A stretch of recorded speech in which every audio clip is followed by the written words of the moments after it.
I cast my mind back to that summer of 1936, different kinds of memories offer themselves to me. We got our first wireless set that summer. Well, a sort of a set, and it obsessed us. And because it arrived at the beginning of August, me Aunt Maggie, she was the joker of the family, she suggested that we give it a name. She wanted to call it Lugh, after the old Celtic god of the harvest, because in the old days, August the 1st was Lughnasa, the feast day of the pagan god Lugh, and the days and weeks of harvesting that followed were called the Festival of Lughnasa. But Aunt Kate, she was a national school teacher and a very proper woman. She said it would be sinful to christen an inanimate object with any kind of name, not to talk of a pagan god. So we just called him Marconi, because that was the name emblazoned on the set. And about 3 weeks after we got that wireless, me mother's brother, my Uncle Jack, came home from Africa for the first time ever. For 25 years, he had worked in a leper colony there, in a remote village called Rianga. And now, in his early 50s, and in bad health, he had come home to Ballybeg, as it turned out, to die. And when I cast me mind back to that summer of 1936, these two memories of our first wireless and of Father Jack's return are always linked, so that when I recall my first shock at Jack's appearance, shrunken and jaundiced with malaria, at the same time, I remember my first delight, indeed my awe, at the sheer magic of that radio. And when I remember the kitchen throbbing with the beat of Irish dance music beamed to us all the way from Dublin, and my mother and her sisters suddenly catching hands and dancing a spontaneous step, dancing and laughing, screaming like excited schoolgirls. At the same time, I see that forlorn figure of Father Jack shuffling from room to room as if he were searching for something, but couldn't remember what. And even though I was only a child of 7 at the time, I had a sense of unease, some awareness of a widening breach between what seemed to be and what was, of things changing too quickly before my eyes, of becoming what they ought not to be. That may have been because Uncle Jack hadn't turned out at all like the resplendent figure in my head. Or maybe because I had witnessed Marconi's voodoo derange those kind, sensible women and transform them into shrieking strangers. Or maybe it was because during those Lughnasa weeks of 1936, we were visited on 2 occasions by my father, Jerry Evans. And for the first time in my life, I had a chance to observe him.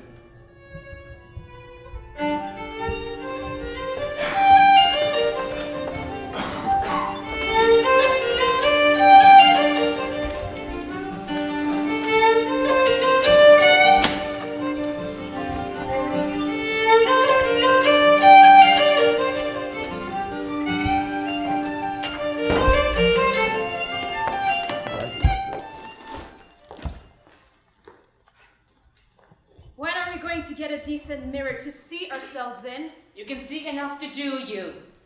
I'm going to throw this old crap thing out. Indeed you're not, Chrissy. I'm the one who broke it.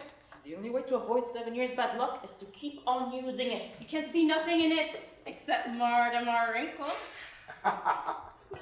Do you know what I think I might do? I think I might just start wearing lipstick. Do you hear this, Maggie? Steady on, girl. Today it's lipstick. Tomorrow it's the gin bottle. I think I just might, as long as Kate's not around. Do you want to make a pig out of yourself? Far too pale, the old mousy hair. Need a bit of color. What for? What indeed? Make a nice dress that, wouldn't it? God forgive me. Will you come to Abyssinia? Will you come? Bring your own cup and saucer and a bun. Mussolini will be there with his airplanes in the air. Will you come to Abyssinia? Will you come? Not bad, Maggie, eh? You should be on the stage, Rose. Not a bad bit of leg, Maggie, eh? Rose Monty, where's your modesty? Is that no more like it? Good, good. Look, Agnes, look. A right pair of pagans, the two of you. Turn on Marconi, Chrissy. Told you a dozen times already. The battery's dead. It is not. It went for me a while ago. You see? Takes old Rosie.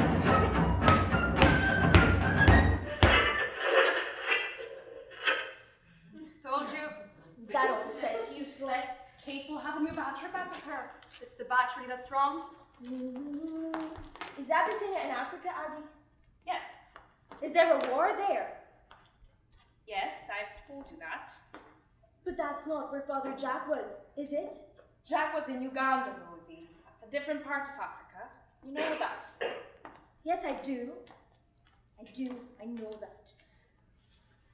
Will you vote for the Valera? Will you vote? If you don't, we'll be like Gandhi with his goat. Uncle Bill from Bolton Glass has the wireless up his vote for the Valera, will you vote? I'll tell you something, Rosie. The pair of us should be on the stage. The pair of us should be on the stage, Aggie. What's that son of yours that's out there? God knows. As long as he's quiet, he's making something. Looks like a kite. Michael. Woohoo! That was the wrong thing to do. It's going to have your hair, Chris. Mine's like a quin bush. Will you wash it for me tonight, Maggie? Are we off for a big dance somewhere? After I put Michael to bed. What about then? I'm your man. Pity the aren't some guys about to play with. Now you're talking. Couldn't we all do with that? Maggie. Wouldn't it be great if we just had a... Shh. What is it? I thought I heard Jack. I hope Kate remembers his quinine. She'll remember. Kate forgets nothing. There's going to be pictures in the hall next Saturday, Aggie. I think maybe I'll go. Yes? Yes, I might be meeting somebody there. Who's that? I'm not saying. Do we know him? I'm not saying. I'll enjoy that, Rosie. I love the last picture we saw. And he wants to bring me up to the back hills next Sunday, up to Lughnasa. His father has a boat there. And I'm thinking, maybe I'll bring a bottle of milk with me. And I have enough money saved to buy a packet of chocolate biscuits. Danny Bradley is a scut, Rose. I never said it was Danny Bradley. He's a married man with 3 young children. And that's just where you're wrong, Missy, so there. She left him 6 months ago, Aggie, and went to England. Rose, love, we just want... And who are you to talk less on a Monday? Don't you dare lecture me. Everybody in the town knows And you that are jealous too. That's what's wrong with the whole of you. You're jealous of me. He calls me his rosebud, Aggie. He waited for me outside the chapel gate last Christmas morning, and he gave me this. Is it a fish, Rosie? Isn't it lovely? It's made of pure silver, and it brings you good luck. It is lovely. I wear it all the time, beside my miraculous medal. I love him, Aggie. I know. Bastard. Summertime, that blue Italian sky is above.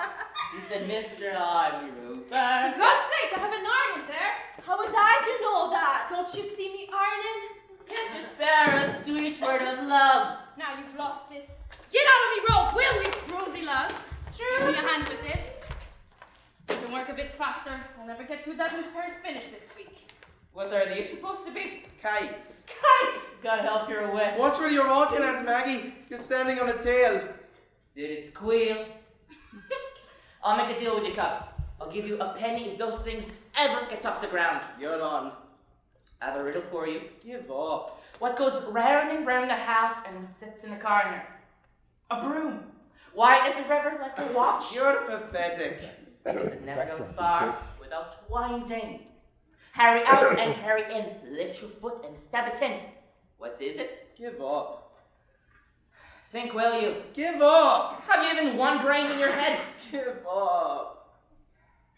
A sock. A what? A sock. A sock, you know. Lift your foot and stab it. You know what your trouble is, cub? You are buck stupid. Look out! There is a rat. Where? Jesus, Mary Joseph, where is it? See it again, Aunt Maggie. You evil wee brat. God forgive you. I'll get you for that, Michael. Don't you worry. I won't forget that.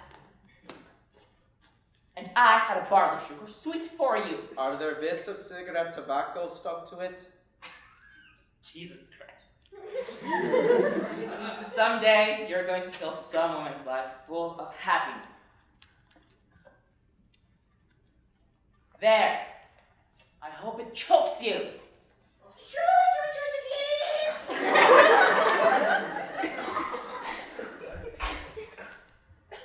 When I saw Uncle Jack for the first time, the reason I was so shocked by his appearance was that I expected, well, I suppose, the hero from a schoolboy's book.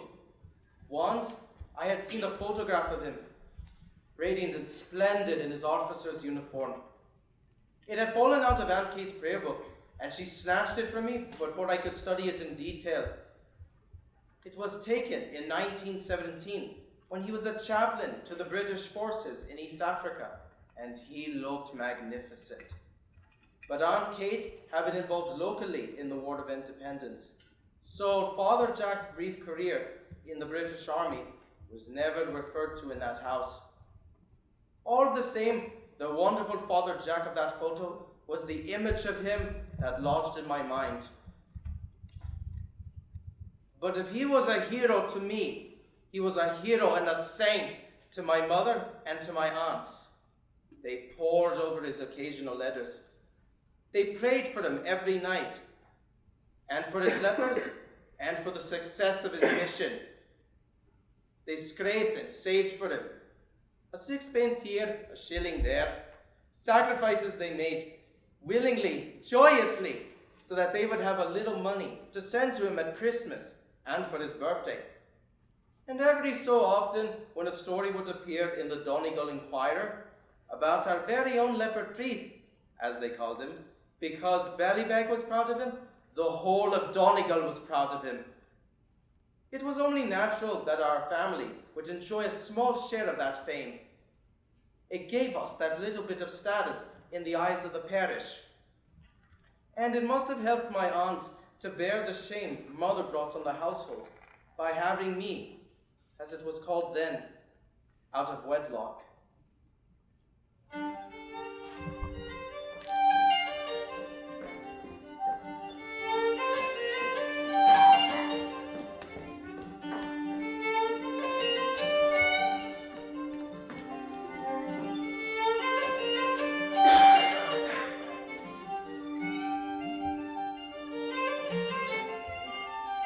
Well, that's what I call a busy man. Come here and give your Aunt Kate a big kiss. And what's all this? It's a kite, is it? It's two kites. Certainly is two kites. And they're the most wonderful kites I've ever seen. And what are these designs? Their faces. I painted them. Oh, good Lord, they put the heart across me. You did those? Oh, God bless us. Those are scarifying. What are they? Devils. Ghosts. One like those lads up in the sky looking down at me. Hold on. Do you know what this is? Of course you do. Good boy. A spinning top. And this is the whip. You know how to use it. Indeed you do. What do you say? Thanks. Thank you, Aunt Kate. And do you know what I have in here? A new library book with colored pictures. We'll begin reading it at bedtime. Call me at the moment you're ready to fly. I wouldn't miss it for the whole world. Do you notice that out there? Did you see Christina making two kites? Some kites he'll make. All by himself, no help from anybody. You always said he was talented, Kate. No question about that. Very mature for his years. Very cheeky for his years. I think he's beautiful, Chris. I wish he was mine. Is that a spinning top he has? It's nothing. Oh, Kate, you have him spoiled. Where did you get it? Morgan's Arcade. I'm sure he didn't even thank you. I know why you wanted to Margate. He did indeed. He's very mannerly. You wanted to see Austin Margate. Every field along the road, they're all out there, the hay and the car. Because you have a notion of that old Austin Margate. Gonna be a good harvest by the look of it. I know you have. She's blushing. Look, isn't she blushing? You need to put a stitch in that hem, Rosie. But what you don't know is that he's going with a wee young thing from Carrickbad. Rose, what Austin Morgan does or doesn't do with... Why are you blushing then? She's blushing, isn't she? Why, Kate? Oh, for God's sake, Rose, shut up, would you? Well, we all know you always have. Rosie, pass me those steel needles, would you please? Are you tired? That road from town gets longer every day. You can laugh if you want, but I'm gonna get that old bike fixed up and I'm going to learn to ride this winter. Meaning about Ballybeg. Ballybeg's off its head, I'm telling you. Everywhere you go, everyone you meet, it's the one question. Are you going to the harvest dance? Who are you going with? What are you wearing? This year is going to be the biggest ever and the best ever.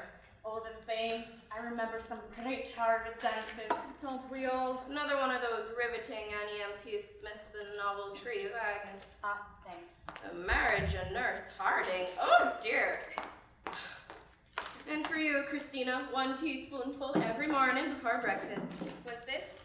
Cod liver oil. You're far too pale. Thank you, Kate. Because you take no exercise. Anyhow, I'm in the chemist's shop, and this young girl, wee slip of a thing. Can't even remember her name. Her mother is the knitting agent that buys her gloves, Agnes. Vera McLaughlin. Her daughter, whatever she's called. Sophia. Miss Sophia, who must be all of 15, comes up to me and says, I hope you're not going to miss the harvest dance this Monday. It's going to be just supreme this year. And honest to God, if you'd seen the delight in her eyes, you'd think it was heaven she was talking about. Off its head, I'm telling you. It's like a fever in the place. That's the quinine. The doctor says it won't cure the malaria, but it may help contain it. Is he in his room? He's wandering about the back somewhere. I told the doctor you thought him very quiet, Agnes. Yes. Well, didn't you? And the doctor says we must remember how strange everything must be for him after so long. And on top of that, Swahili was his language for the last 25 years. So it's not that his mind is confused, it's just that he has difficulty finding the English words for what he wants to say. No matter what the doctor says, Kate, his mind is a bit confused. Sometimes he doesn't know the difference between us. I've heard him calling you Rose, and he keeps calling me some strange name like... Okawa? That's it.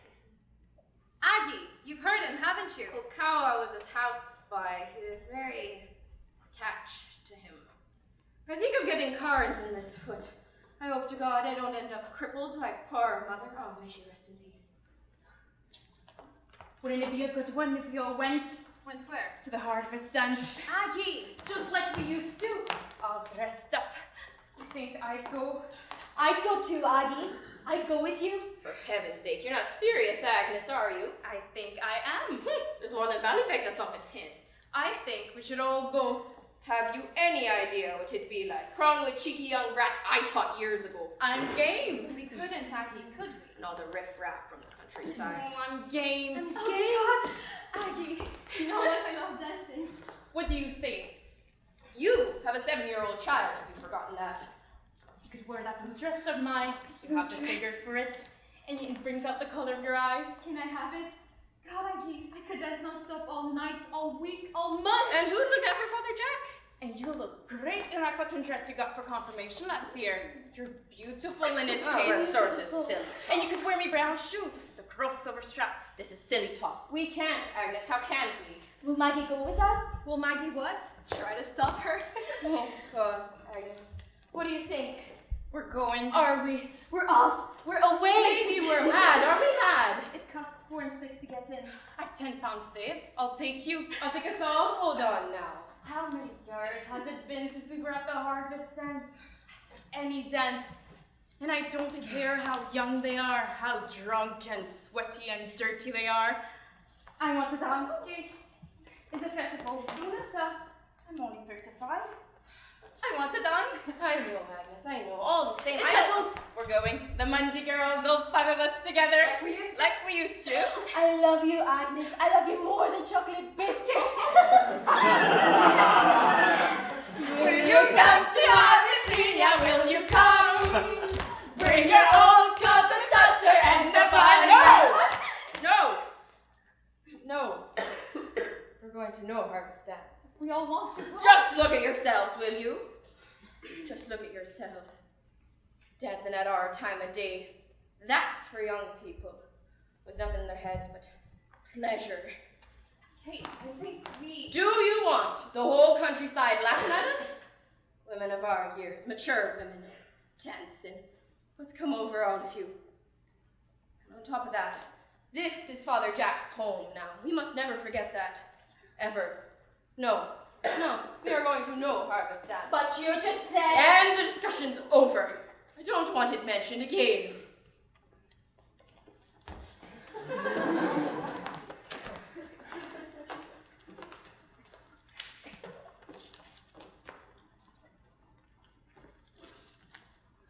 The fox is back. Did you see him? He has a whole treat in the hen house door. Did you get a look at him, Aunt Maggie? Wasn't I talking to him? He was asking for you. Ha ha. What's that you have in your hands? Something I found What? sitting very still at the foot of the holly tree. Show me. Say please 3 times. Please, please, please. In Swahili. Are you going to show it to me or are you not? Now come, put your ear over here. Listen. Shh. Do you hear it? I think so. What? Yes. What do you hear? Something. Are you sure? Yes, I'm sure. Show me, Aunt Maggie. All right. Get back a bit. Bit further. Right. Yes.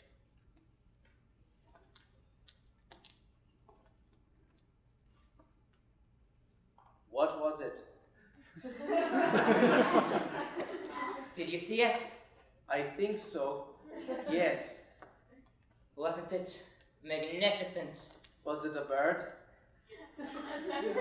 The colors are so beautiful. Only trouble is, one quick glimpse. That's all you ever get. And if you miss that, What was it, Aunt Maggie? don't you know what it was? It was all in your head. Now we're quits. I am sick of that white rooster of yours, Rosie. Some pet that. Look at the lump it got in my arm. So you don't speak to him, right? I know the speaking he'll get from me. The weight of my boot. Jenny. Would you put some turf on that fire, Chrissy? I'm going to make some soda bread. Watch out. She's in one of her cranky moods. So not my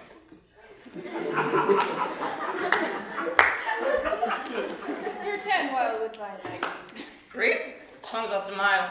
Missed it all, Maggie. What did I miss this time? We were all going to go to the harvest dance like the old days, and then Your Kate. shoes, Rose.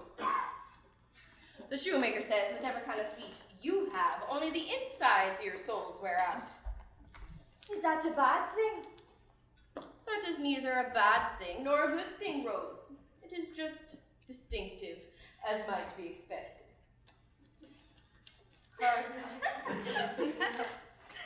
Hard power. Tapioca.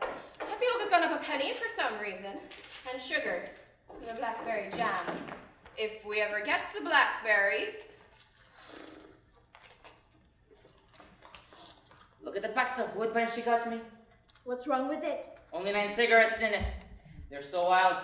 One of them must have escaped on her. Doesn't Jack sometimes call you Kawa too, Maggie? Yes, what does it mean? Oh, Kawa was his houseboy, Kate says. Damn it. Thought it was Swahili for gorgeous. Maggie! That's the very thing we could do with here. A house bar. And the battery. The man at the shop says we go through these quicker than anyone in Ballybeg. Good for us. And I met the parish priest today. I don't know what has happened to that man. But ever since Father Jack came home, he can hardly look me in the eye. That's because you keep winking at him, Kate. He was always moody, that man. Maybe that's it. The paper. and matches. The word's not good on that young Sweeney boy from the back hills. He was anointed last night. I didn't know he was dying. Not an inch of his body that isn't burned. Does anybody know what happened? Some silly prank up in the back hills. Poor boy. Knows he's dying. Just lays there moaning. What sort of prank? How would I know? What are they saying in the town? I know no more than I've told you, Christina. It was last Sunday week, the first night of the festival of Lughnasa, and they were doing what they do every year up there in the back. Festival of Lughnasa? What sort of? First, they light a bonfire beside a spring well. Then they dance round it.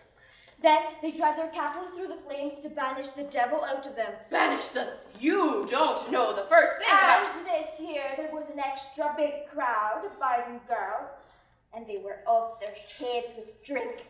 And young Sweeney's trousers caught fire, and he went up like a torch. That's what happened. Who filled your head with that nonsense? They do it every Lughnasa. I'm telling you, that's what happened. And they're savages. I know those people from the back hills. I've taught them. Savages. That's what they are. And what pagan practices they have are no concern of ours, none whatever. It's a sorry day to hear talk like that in a Christian home, a Catholic home. All I can say is that I'm shocked and disappointed to hear you repeating rubbish like that, Rose. That's what happened. I'm telling you. All the same, it would be very handy in the winter if we just had a wee house by. Defeat the hens.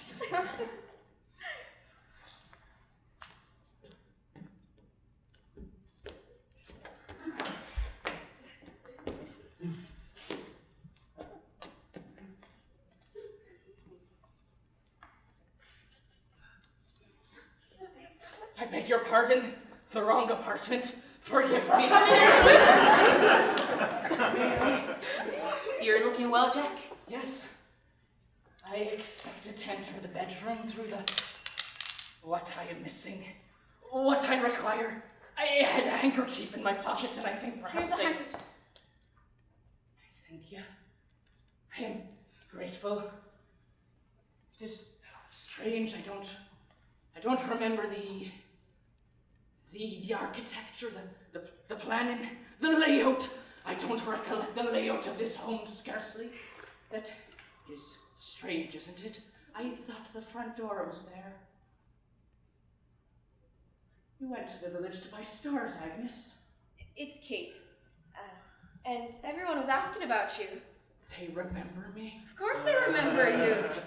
And when you're feeling a bit stronger, they're gonna have a great public welcome for you. Bands, flags, speeches, everything. Why would they do all this? Because they're delighted you're back. Yes. Because they're delighted you're home. I'm afraid I don't remember them. I couldn't name 10 people in Ballybeg now. It'll all come back to you. Don't worry. You think so? Yes, it will.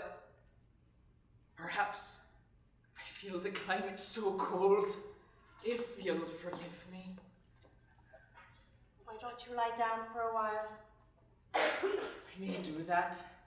Thank you. You're most kind.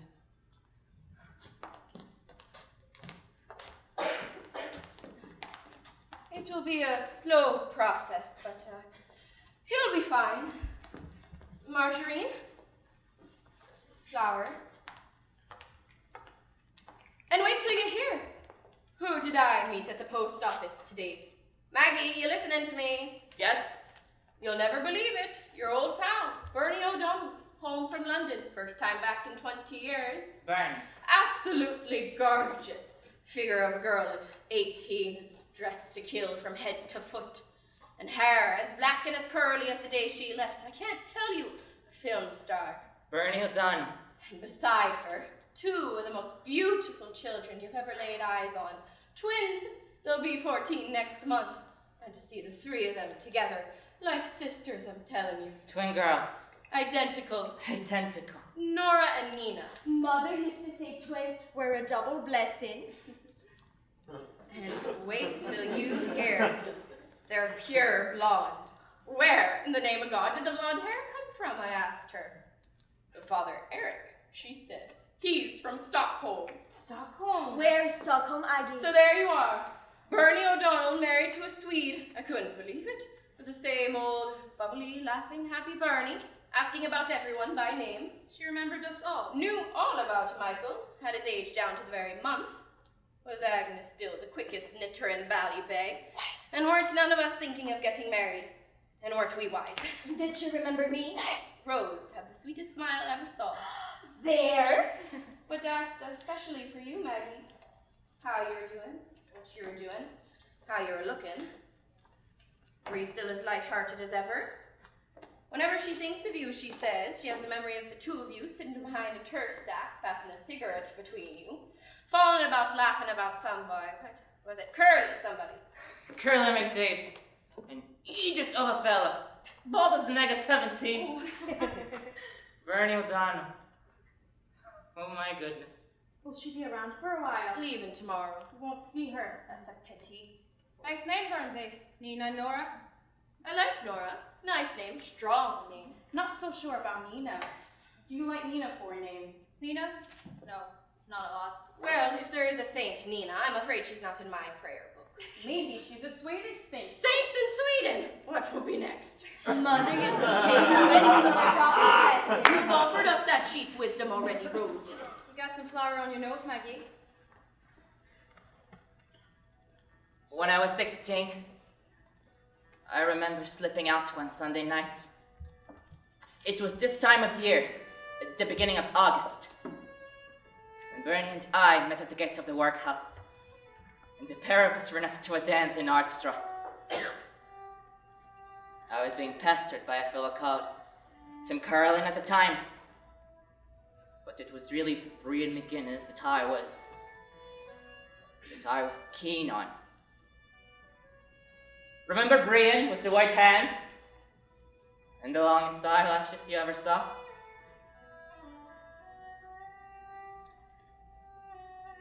But of course, he was always crazy about Bernie. Anyhow, the two boys took us on the bar of their bike and off the four of us headed to Ardstra. 15 miles each way.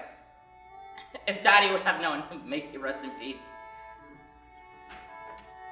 And at the end of the night, there was a competition for the best military two-step. And it was down to 3 couples.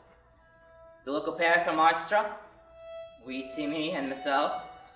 He was up to there on me. And Brian and Bernie. And they were just so beautiful together. So stylish. You couldn't take your eyes off them. People just stopped dancing and gazed at them. And when the judges announced the winners, they were probably blind drunk. Naturally, the local couple came in first. Timmy and myself came second. And Brian and Bernie came third. Poor Bernie was stunned. She couldn't believe it. She couldn't talk, wouldn't speak to any of us for the rest of the night, wouldn't even cycle home with us. And she was right too. They should have won. They were just so beautiful together.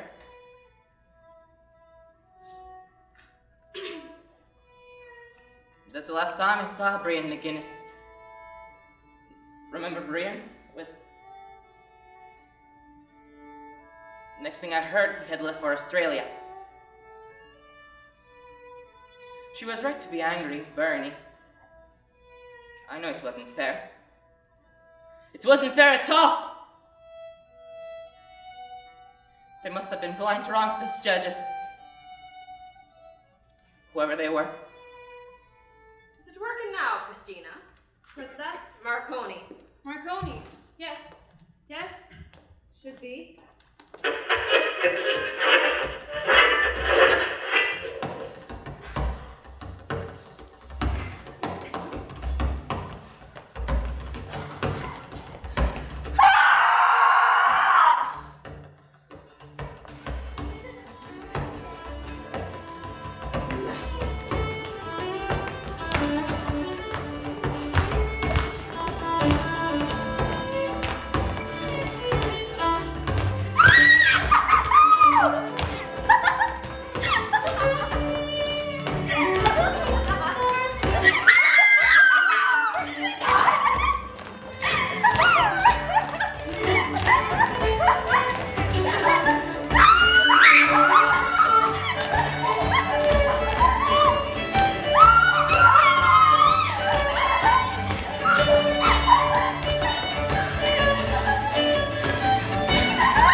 saying, turn it off till it cools down. Bloody useless said that. No need for that corner boy language, Christina. There must be some reason why it overheats. Because it's a goddamn bloody useless set. That's why! God damn and bloody useless. Are Wellingtons absolutely necessary on a day like this, Rosie? I've only my Wellingtons and my Sunday shoes, Kate. And it's not Sunday, is it? Oh dear, we started being very logical, aren't we? I'll tell you something, girls. This Ginger Rogers has seen better days. It's those cigarettes killing you, Maggie. Wonderful old woodbine. Next best thing to a wonderful old man. Want to drive, Kitty? Go and wash your face, Maggie. For goodness sake, tie your laces. Yes, miss. Where's Michael, Chrissy? Working at those kites, isn't he? He is not there. He's gone. He won't go far. He was there 10 minutes ago. He'll be alright. But if he goes down to the old Leave him well... alone for once, will you please? Who's making the tea this evening? Who makes the tea every evening? The connections seem to be alright. Please take that surplus off, Christina. Maybe a valve has gone. If I knew what a valve looks Have like. you no sense of propriety? If you ask me, we should throw it out. I'd be all for that. It's junk that's set. God damn and bloody useless. And you'll buy a new one, will you? It was never any good. And you'll buy a new one out of your glove money, will you? I thought what you and Rose earn knitting gloves was hardly sufficient to clothe the pair of you. Sit in your classroom, Kate. Because I've never seen any of it being offered up for the upkeep of this house. Please, Kate. But now it stretches into buying a new wireless. Wonderful. I make every meal you sit down to every day of the week. Maybe I should start knitting gloves. I wash every stitch of clothes you wear. I polish your shoes. I make your bed. We both do. Rose and I. Paint the house, sweep the chimney, cut the grass, save the turf. Which half here, Kate, are two unpaid servants. And do you know what your nickname at school is? The Gander. Everybody calls you the Gander. Come here till you see. Look who's coming up the lane. Who's coming? I only got a glimpse of him. Who? But I'm almost certain it's Jerry Evans, Chrissy. Christ almighty. He's at the bend in the lane. Oh, how dare that Evans creature show his face here! Jesus Christ almighty. He wants to see his son, doesn't he? Don't. No welcome for that creature here. Who hit my Sunday shoes? Maybe he just... we'll have to give him his tea. I don't see why we should. And there's nothing in the house. No business here, John. Come in here and upsetting everybody. You're right, Kate. Hate him. Has anybody got spare shoelaces? Oh, look at the state of the floor. Maybe he just wants to meet Father Jack. Father Jack may have something to say, Mr. Evans. I will try. Oh, the clothes, Agnes. He won't stay the night, Kate, will He he? most certainly won't be staying the night in this house. Have you a piece of cord, Aggie? Everyone behave quite normally. Be very calm, very dignified. Anybody got a piece of twine? Stop peeping out, Rose. There's nobody coming at all. Let me see. You imagined it, Maggie? Oh God. He's not there at all. Yes, Maggie's right. There he is. Show me. Has he a walking stick Yes. and a straw hat? Yes. It's Mr. Evans, all right. Yes, there he is. Oh, sweet God. Look at the state of me. What'll I say to him?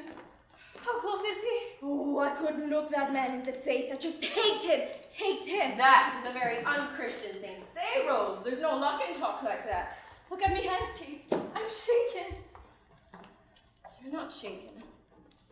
You're perfectly calm, and you're looking beautiful. And what you're going to do is this. You're going to meet him outside, and you are going to tell him his son is healthy and happy, and then you'll send him packing. Yourself and Michael are managing quite fine on your own, as you always have.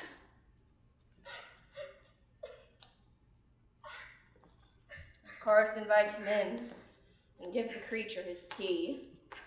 And stay the night if he wants to, but alone and in the outside loft. Now, I brought a newspaper home with me. Did anyone see where I left it? Where is he, Maggie? He's in the garden. Agnes, did you see where I left the paper? It's on the turf box, Kate.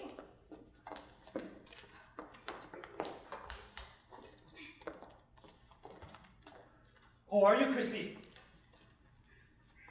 Great to see you. Hello, Jerry. And how have you been for the past 6 months? 13 months. 13. Never. July last year. July the 7th. Whoa. Where does the time go? 13 months. A dozen times, 2 dozen times I planned a visit. And then something turned up and I couldn't get away. Well, you're here now. Certainly am. And that was a bit of good fortune. Last night in a bar in Sligo, bumped into this chappie with a brand new Morris Cannon, who lets it slip that he's heading for Ballybeg in the morning. Ballybeg? Something familiar about that name. So here I am, in the flesh as a matter of interest. Bit of good luck that, wasn't it? Yes. Just let it slip and here I am. Oh yes, wonderful luck. Yes. Looks terrified, the poor fella. Terrified my foot. Come here till you see him, Aggie. Not just now. I'm sure he could do with a good meal. I'll give him 3 minutes, and if she doesn't hurt him, I will. You're looking wonderful, Chrissy. Really great. Terrific. My hair's like a quin bush. Looks lovely to me. Maggie's going to wash it for me tonight. And how's Maggie? And Rose and Kate. Grand. And Agnes? Everybody's well, thanks. Tell her I was asking for her. Agnes. I would ask you in, but the place is... No. Some other time. Thanks all the same. The old schedule's a bit tight today. And the chappie who gave me the lift tells me Father Jack's home. Just a few weeks ago. All the way from Africa. Yes. Safe and sound. Yes. Terrific. Yes. A lucky man. Yes. Must take off some exercise. Putting on too much weight. He's not still there, is he? Yes, Doing what in God's name? talking. Could someone please tell me what they possibly have to say to each other? He's Michael's father, Kate. That responsibility never burdened Mr. Evans. A commercial traveller called into Kate school last Easter. He had met you somewhere in Dublin. He had some stupid story about you giving dancing lessons at there. He was right. He was not, Jerry. Crossed the old ticker. Real lessons. All last winter. What sort of dancing? Strictly ballroom. You're the one should have been giving them. You were always far better than me, don't you remember? Oh, that was fun while it lasted. I enjoyed that. And people came to you to be taught. Don't look so surprised. Everybody wants to dance. I had thousands of pupils. Millions! Jerry. 53, I'm alive. 51. When the good weather came, they all drifted away. Shame, really. But I've just started a completely new career as a matter of interest. Never been busier. Gramophone salesman. Agent for the whole country, if you don't mind. Minerva Gramophone. The wise buy. Sounds good, Jerry. Fabulous. All I have to do is get the orders and pass them on to Dublin. A big enterprise, Chrissy. Oh, one very big enterprise. And it's going all right for you? Unbelievable.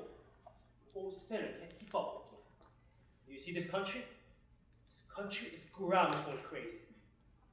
Give you an example. Day before yesterday, just west of Oaktrow, spots this small house up on the side of the hill. Something seemed just right about it, you know. Off the bike, off the lane, knocks. Out come this enormous chappie with red hair. What are you laughing at? Jerry. I promise you. I show him the brochures and we talk about them for 10 minutes. Just like that, he takes 4. 1 for himself, 3 for the married daughters. He took 4 gramophones. 4 brochures. But he'll buy. I promise you he'll buy. I'll tell you this, Chrissy. People thought gramophones would be a thing of the past when radios came in. They were wrong. In my experience, don't turn around, but he's watching us from behind that bush. Michael? Don't pretend you noticed. Just carry on. This, all his stuff, He's making kites if you don't mind. unbelievable. But a glimpse of him down at the foot of the lane is just enormous. He's in school, you know? Never. Whoa. Since when? Since Christmas. Kate got him in early. Fabulous. And he likes it. He doesn't say much. He loves it. He adores it. They all love school nowadays. He'll be brilliant at school. Actually, I intend on bringing him something small. No, he's Just not. a token, really. As a matter of interest, I was looking at a bicycle in Kilkenny last Monday. But they only had it in blue, and I thought black might be more, manly. They took my name in. Call next time I'm down there. Are you busy yourself? Oh, the usual. Housework. Looking after his lordship. Wonderful. Give Agnes and Rose a hand at their knitting. The odd bit of sewing. Pity you don't sell sewing machines. That's an idea. Put the two jobs together, make an absolute fortune. You have the most unbelievable business head, Percy. Never been anything like it. What are you laughing at? You should see the way she's looking at him. You'd think he was the biggest toff in the world. Tinker, more likely. Loafer, wastrel. She knows all that too. 2. That's all there is. Come over till you see them, Agnes. Not just now. You'd never guess what I met on the road out from the town. Talk about good luck. A cow with a single horn coming straight out the middle of its forehead. You never did. As God is my judge, walking along by itself, nobody near it. Jerry, Just as I was passing, it stopped and looked me straight in the eye. that was no cow you met. That was a unicorn. Go ahead and mock. A unicorn has the body of a horse. This was a cow. Perfectly ordinary brown cow, except it had a single horn. Just here. Would I tell you a lie? Go ahead, laugh. That's what I saw. Wasn't that a spot of good luck? Was it? A cow with a single horn. Yes, that must be a good omen. How many cows like that have you ever met? Thousands? Millions? Stop that. I'm sure it was the only one in Ireland. Maybe the only one in the world. And I met it on the road to Ballybeg. And it winked at me. You never mentioned that. What? That it winked at you. Unbelievable. That's what made it all so mysterious. Oh yes, that must be a fabulous omen. Maybe this week I'm going to sell a gramophone or two after all. But I thought she... Look! A single magpie. That's definitely a bad omen. One for sorrow. Bang! Missed. Where's my lucky cow? Come back, brown cow, come back! They're not still talking, are they? Laughing. She laughs all the time with him. Do you hear them, Aggie? Yes, laughing. Absolutely beyond my comprehension. Like so many things, Kate. 2 more minutes and Mr. Evans is going to be talking to me, laughing.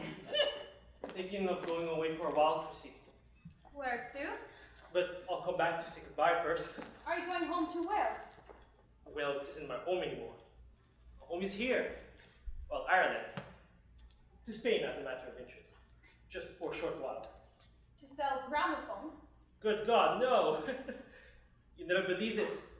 To a spot of fighting with the International Brigade. The company leaves in a few weeks. Pretty ridiculous, isn't it? But you know, Jerry, when the blood's up, bang, bang, bang. Missing everybody. What do you know about Spain? Not a lot. A little. Enough, maybe. Yes, I know enough. And I thought I should try my hand at something worthy before I change. If Evans a big cause, he won't let you down. It's only everyday stuff he's not so successful at. Anyhow, I still to enlist. He's still watching us. He thinks we don't see him. I wouldn't mind talking to him. He's a bit shy. Naturally. And I'm a stranger to him, practically. Does he know my name? Of course he knows your name. Good. Thanks. Well, maybe not so good. He's a very handsome child. Your eyes. Lucky boy. Good for you, Aggie. You have a gramophone. What did you do to it? I could have got it for you wholesale. I didn't touch it. It's a wireless set. Oh, very posh. Turn that thing off, Agnes. Doesn't go half the time. Agnes says it's a heap of junk. I know nothing about radio, but I'll take a look Some at it. other time. When you come back, And Agnes as well? Fine, fine. All your sisters, Agnes, is the one who seemed to least object to me. Tell her I was asking for her. I'll tell her. Good tune. Oh, Jerry, Don't talk. what are you at? Not a word. Gosh, Jerry. They're watching us. Who is? Aggie and Maggie from the kitchen window. Hope so. And Kate? Father Jack. Just do. Terrific. They're dancing. What? They're dancing together. Oh, God forgive you. He has her in his arms. He has not, the animal. They're dancing round the garden, Aggie. Oh, look at that fool of a woman. He's a beautiful dancer, isn't he? He's leading her astray again, Maggie. Look at her face. She's easy led. Come look at them, Aggie. I'm busy, for God's sake. Can't you see I'm busy? That's the only thing that Evans creature could ever do well. Dance. Would you look at that fool of a woman? Would you just look at that fool? Her whole face alters when she's happy, doesn't it? They make a beautiful couple, don't they? She's as beautiful as Bernie O'Donnell any day, isn't she? Do you know the words? I don't know any words. Neither do I. Doesn't matter. This is more important. Marry me, Chrissy. Are you listening to me? I hear you. Will you marry me when I come back in 2 weeks? I don't think so, Jerry. I'm mad about you. You know I am. Always been mad about you. When you're with me. Leave this house and come away But with you'd walk out on me again. You wouldn't intend to. But that's what would happen. Because that's your nature. And you can't help yourself. Not this time, Chrissy. This time it will be different. Don't talk anymore. No more words. Just dance me down the lane, and then you'll leave. Believe me, this time the omens are terrific. The omens are unbelievable this time.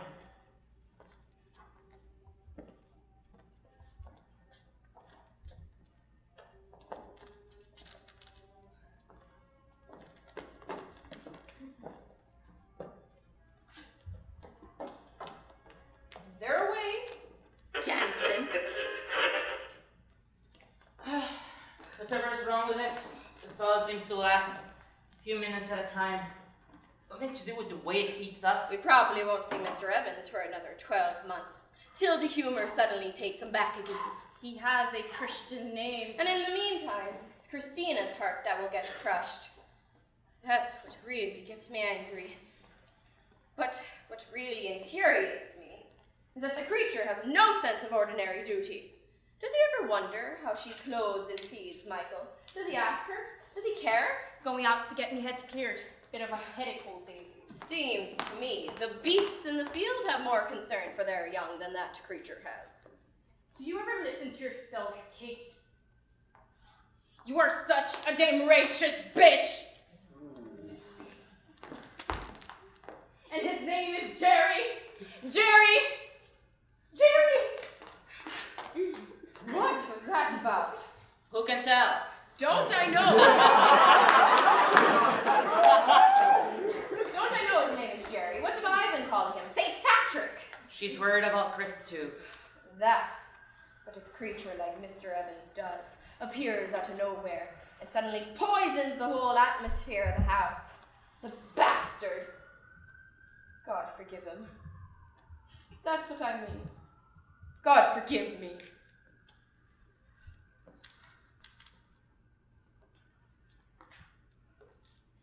'Twas on the Isle of Capri that he found her, beneath the shade of an old walnut tree. If you knew your prayers half as well as you knew the words to those old pagan songs. It was as sweet as the rose at the dawn. She's right, isn't she? I am a righteous bitch, aren't I?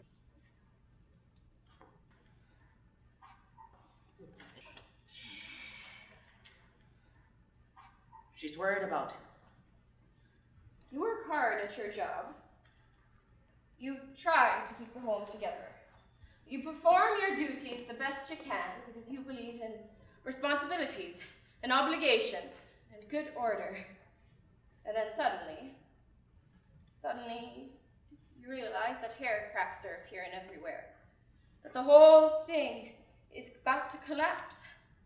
That the whole thing is so fragile, it can't be held together much longer. It's all about to collapse, Maggie. Nothing's about to collapse, Kate. That young Sweeney boy from the back hills, the one who was anointed, his trousers didn't catch fire, as Rose said. They were doing some devilish thing with a goat, some sacrifice for the Lughnasa festival. And young Sweeney was so drunk, he toppled over into the middle of the bonfire. I don't know why that came into my head. And Mr. Evans is off for another 12 months. And next week, or the week after, Christina will collapse into another one of her depressions. Remember last winter? All the sobbing and lamenting in the middle of the night. I don't think I could go through that again.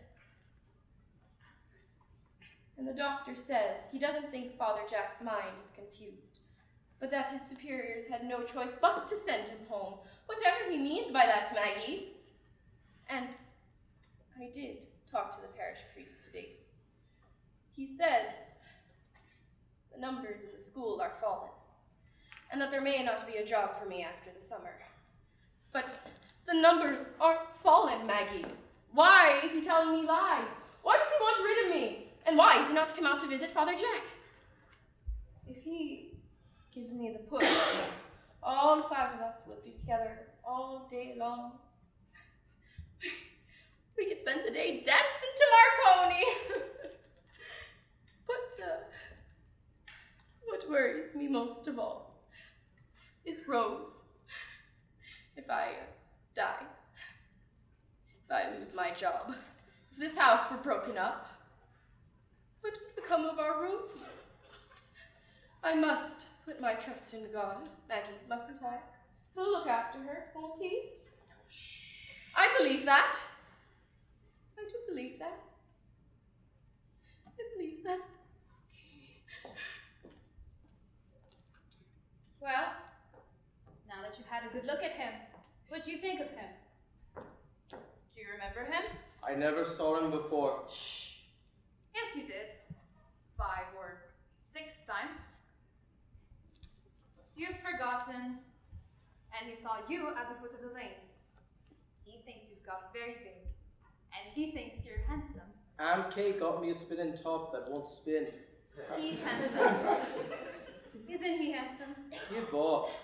I'll tell you a secret. The others aren't to know. He has got a great new job, and he's wonderful at it. What does he do? And he has bought you a bicycle, a black bike, a man's bike, and he's going to bring it with him the next time he comes. Is he coming back soon? Maybe. Maybe. Yes. Yes, he is. How soon? Next week? The week after? Soon, soon, soon. Oh, yes. You have a handsome father. You are a lucky boy. And I am a very, very lucky woman. And another bit of good news for you, lucky boy. You have your mother's eyes. And what's the good news here? The good news here is that's the most exciting piece of turf we've ever burned. Jerry's not gone, is he? Just this minute. He says to thank you very much for the offer of the bed. Next time he's back. That'll be in a week or 2, depending on his commitments. Well, if the outside loft happens to be empty. And he sends his love to you all. A special love to you, Aggie, and a big kiss. For me? Yes, for you. Those are beautiful, Aggie. Would Jack like them in his room? Put them on his windowsill with a wee card, roses, so the poor man's head won't be tormented looking for the word. And now, girls, the daily dilemma. What's for the tea? Let me make the tea, Maggie. We'll both make the tea. Perhaps something thrilling with tomatoes. If you're willing to wait, I'll get that soda bread made. I'm making the tea, Maggie. Let me please, just today. I make the tea every evening, don't I? Why shouldn't I make it this evening, as usual? No reason. Aggie's the chef. Everybody's doing it, picking their nose and chewing. Maggie, please. If she knew the words to her prayers, half as well as she knew the words to those old pagan songs. Recording my prayers on the sleeve. If anybody's looking for me, I'll be down at the bank of the river for the rest of the...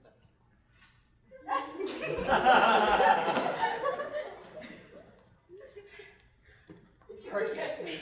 My mind was... It's Kate. It's Kate.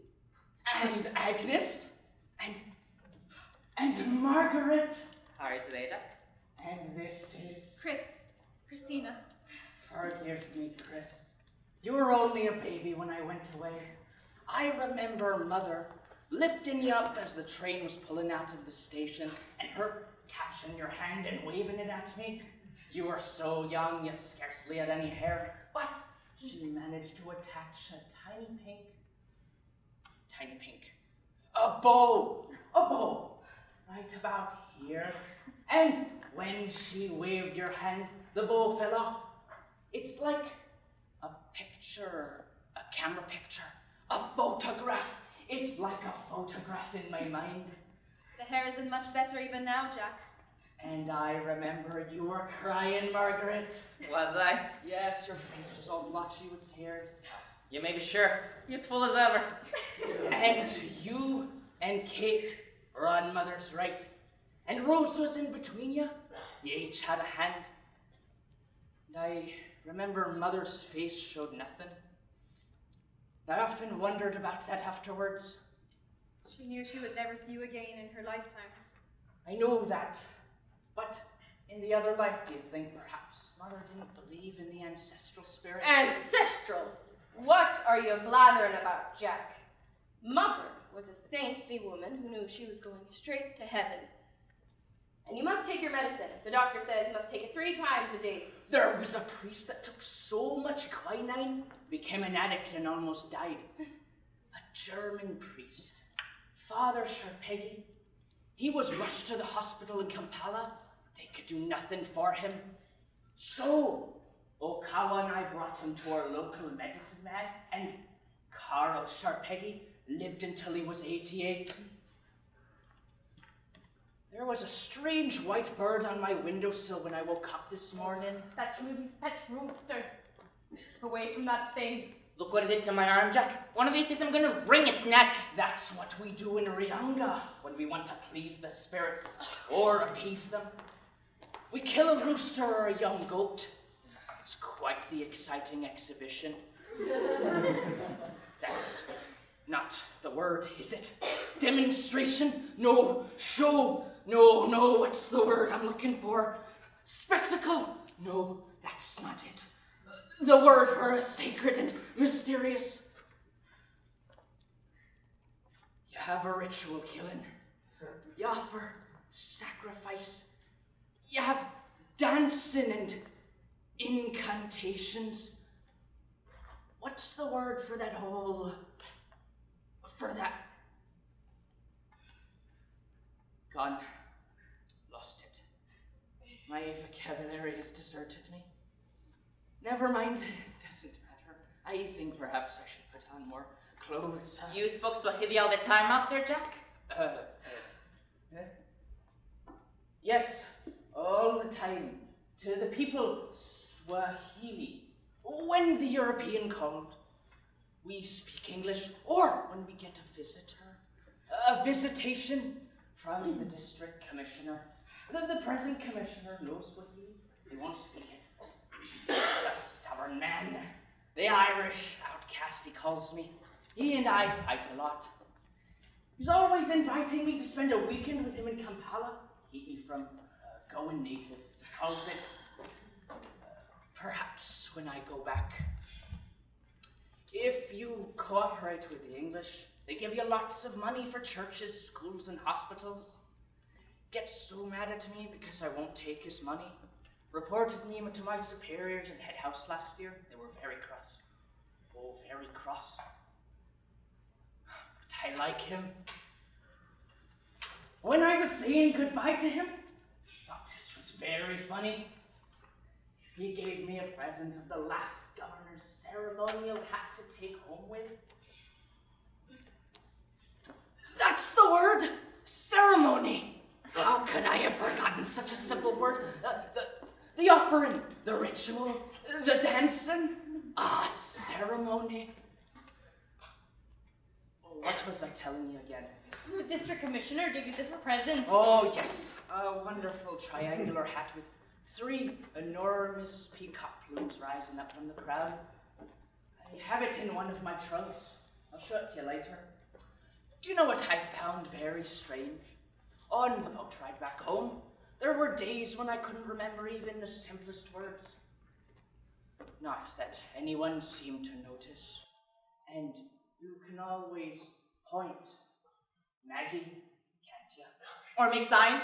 Or make signs. Or dance. What you must do is read a lot. Books, newspapers, magazines, everything. I read to young Michael every evening. It's great for his vocabulary. You're right, Kate. I'll do that. I haven't seen young Michael around today. Agnes? Christina, Jack. Oh, sorry. He's making kites, if you don't mind. Oh, and I'm yet to meet your husband. I'm not married. Ah. Michael's father was here earlier, Jack. Jerry Evans. He's a Welshman. Not that that's relevant. So you were never married? No. We're all in the same boat, Jack. We were hoping you'd hunt about and get men for all of us. So Michael is a love child. Yes, I suppose so. He's a fine boy. He's not a bad boy. You're lucky to have him. We're all lucky to have him. In Rianga, women were eager to have love children. It said the more love children you had, the more fortunate your household was thought to be. Have you any other love children? She certainly has not, Jack. And as strange as it may seem to you, neither has Maggie, nor Agnes, nor Rose, nor myself. No harm to Rianga, but you're home in Donegal now. And as much as we cherish love children here, they aren't exactly the norm. And the doctor says that if you don't take exercise, your legs are going to seize up on you. So, I'm going to walk you down to the main road and up again 3 times. And then you are going to read the paper from front to back. And then you are going to take your medicine. And then you are going to go to bed. And we will do the same thing tomorrow, and the day after, and the day after that, till we have you back to what you were. You start off, I'll be with you in a second. Where's my cardigan? Some of Aunt Kate's forebodings weren't all that inaccurate. Indeed, some of them were fulfilled when the festival of Lughnasa was over. She was right about Uncle Jack. He had been sent home by his superiors, not because his mind was confused, but for reasons that became clearer as the summer drew to a close. And she was right about losing her job in the local school. The parish priest didn't take her back when the new term began, although that had more to do with Father Jack than with falling numbers. And she had good reason for being uneasy about Rose, and had she known about Agnes too. But what she couldn't have foreseen was that the home would break up quite so quickly, and that when she would wake up one morning in early September, both Rose and Agnes would have left forever. But she was wrong about my father. I suppose their natures were so out of tune that she would always be wrong about my father, because he did come back in a couple of weeks, as he said he did. And although my mother and he didn't go through a conventional form of marriage, once more they danced together, witnessed by the unseen sisters. And this time, it was a dance without music. Just there, in ritual circles round and round that square, and then down the lane and back up again.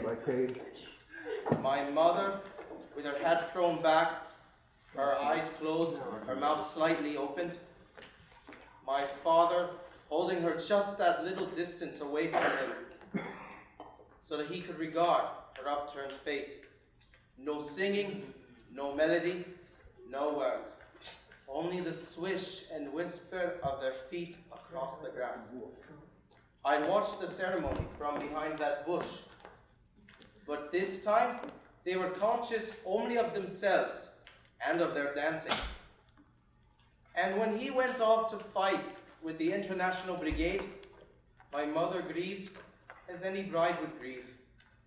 But this time, there was no sobbing, no lamenting, no collapse into a depression.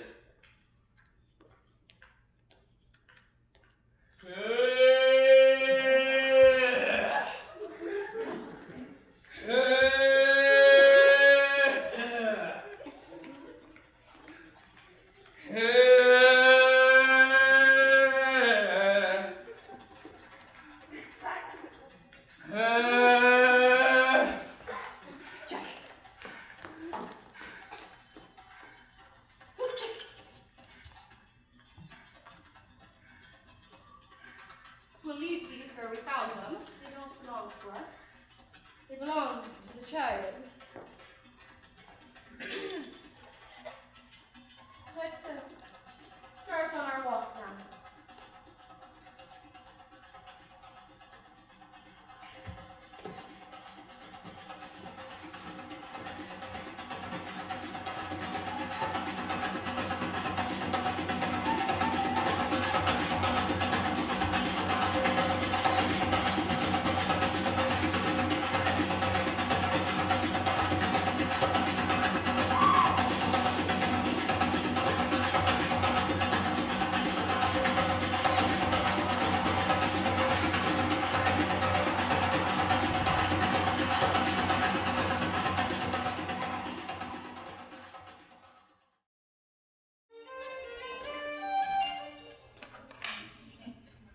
Oh, play to me, gypsy, your moon's high above. Are you getting your books ready for school again? School doesn't start for another 10 days. God, I always hated school.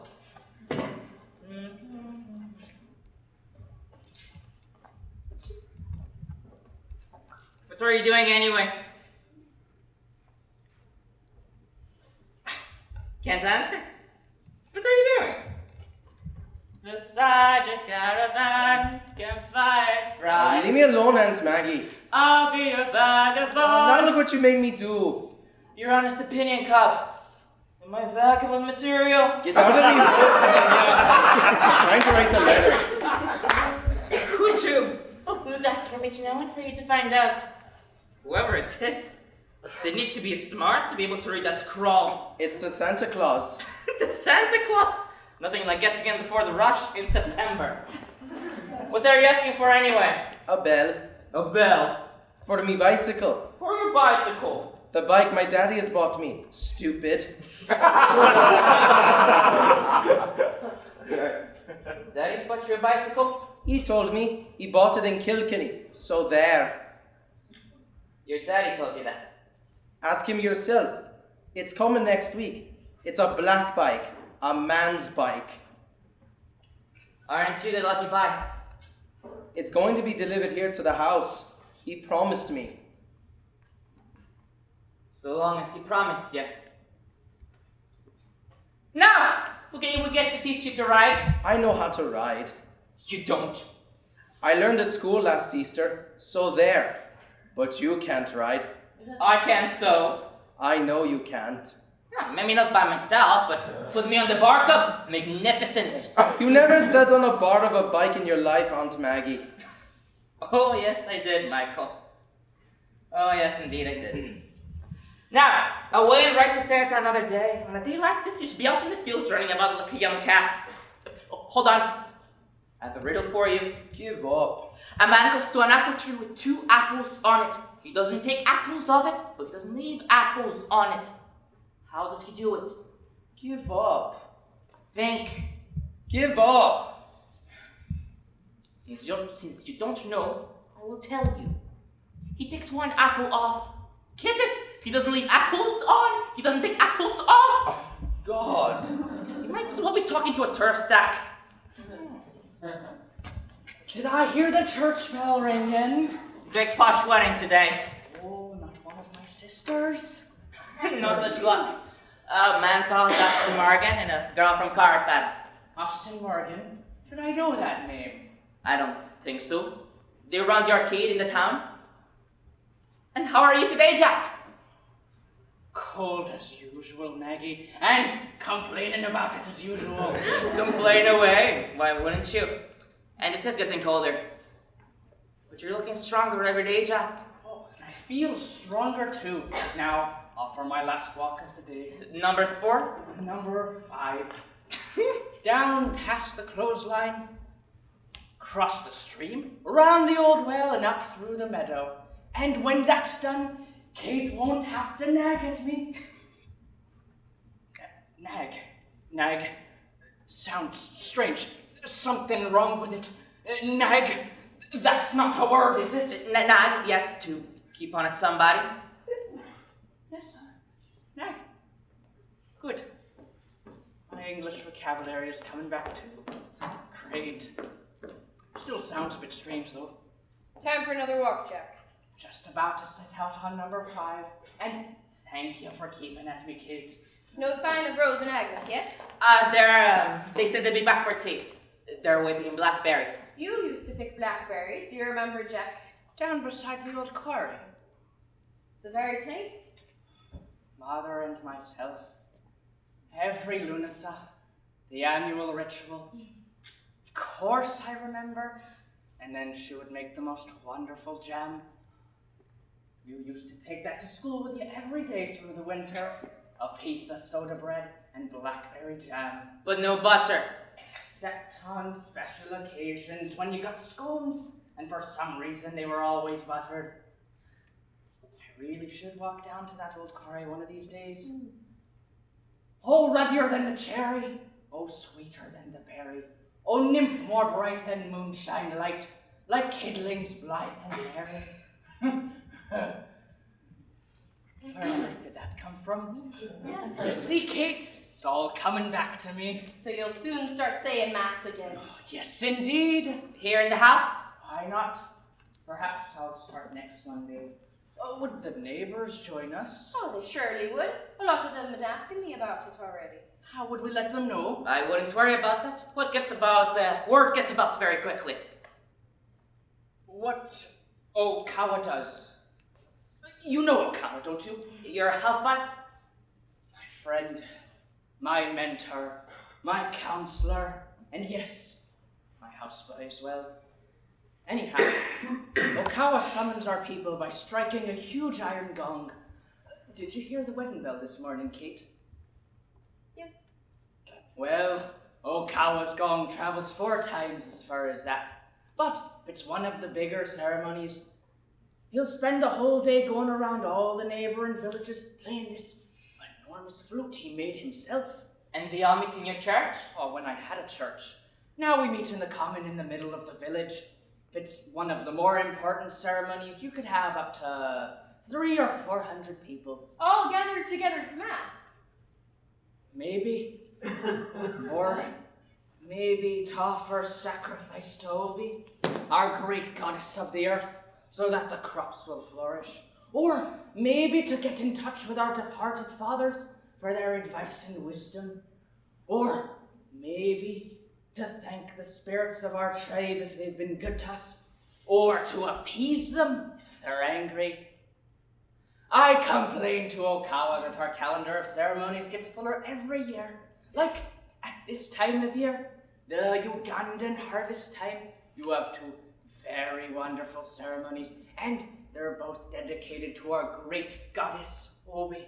But these aren't Christian ceremonies, are they, Jack? Oh, no. The Ryangans have always been faithful to their own beliefs. Like these 2 festivals I'm telling you about, and they're really wonderful, really magnificent ceremonies.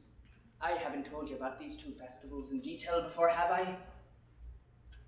Not to me. Well, it begins very formally, very solemnly with the ritual sacrifice of a fowl, a goat, or a cat down at the bank of the river. Then it's the cutting and anointing of the first yams and the first cassava and they're passed around in huge wooden bowls. Then the incantation, a chant really, that expresses our gratitude and acts as a rhythm or percussion for the ritual dance.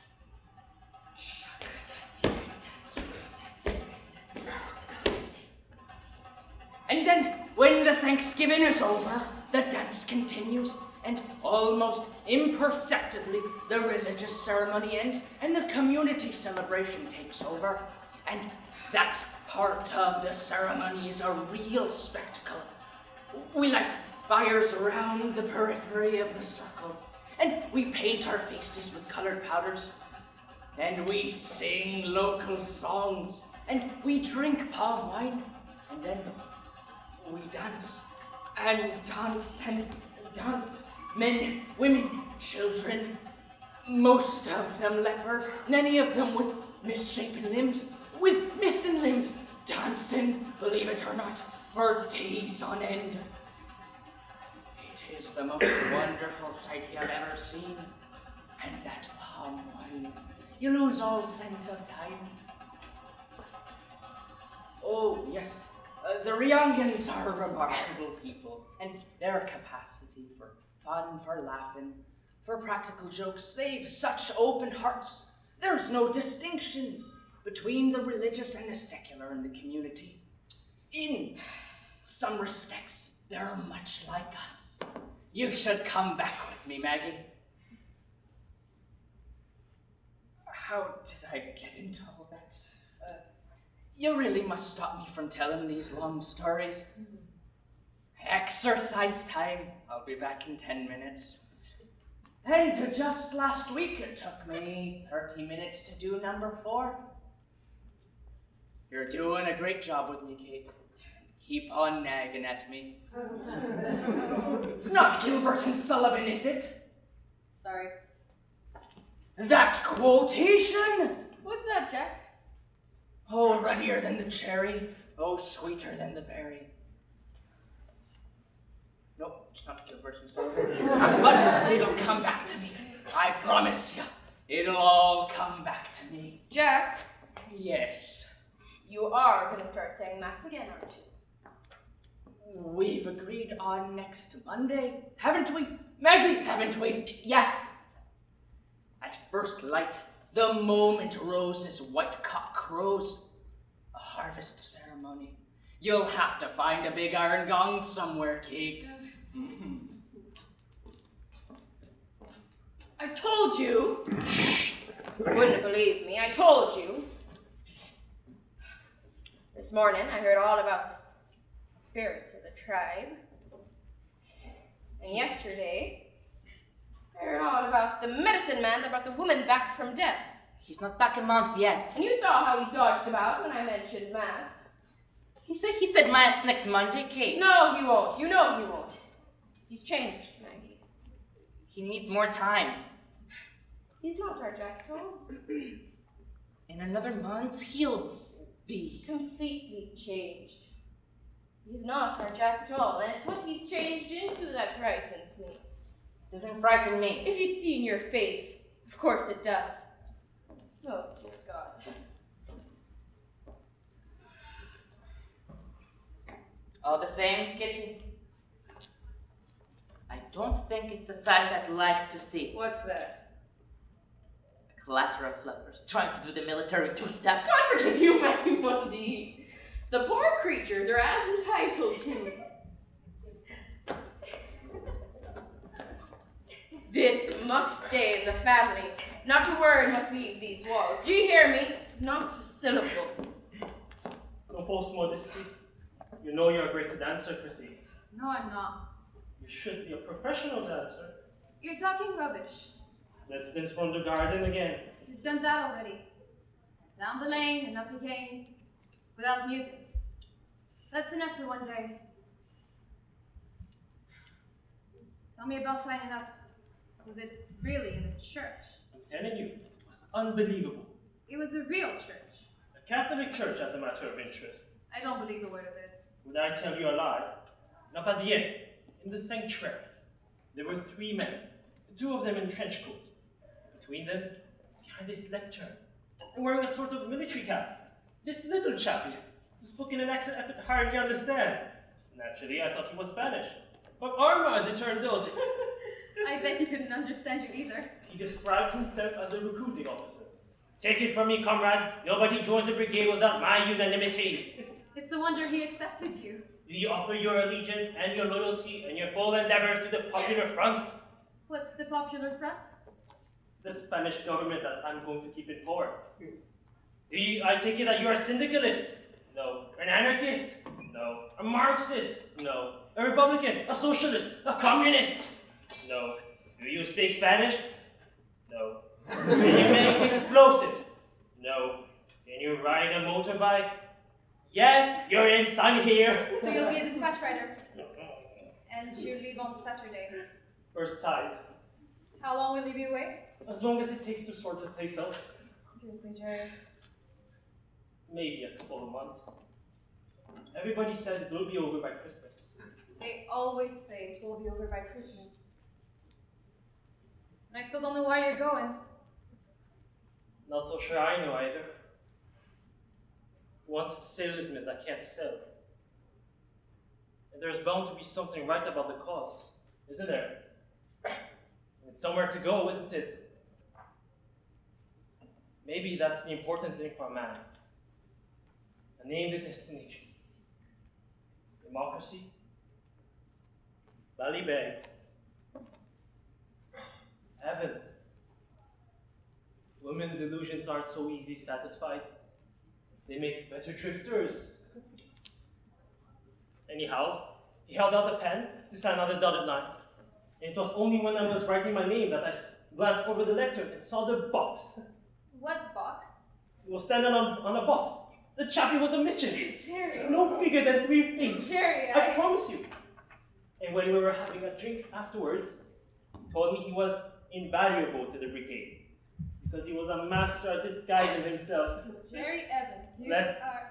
go down to the old well. We're going nowhere.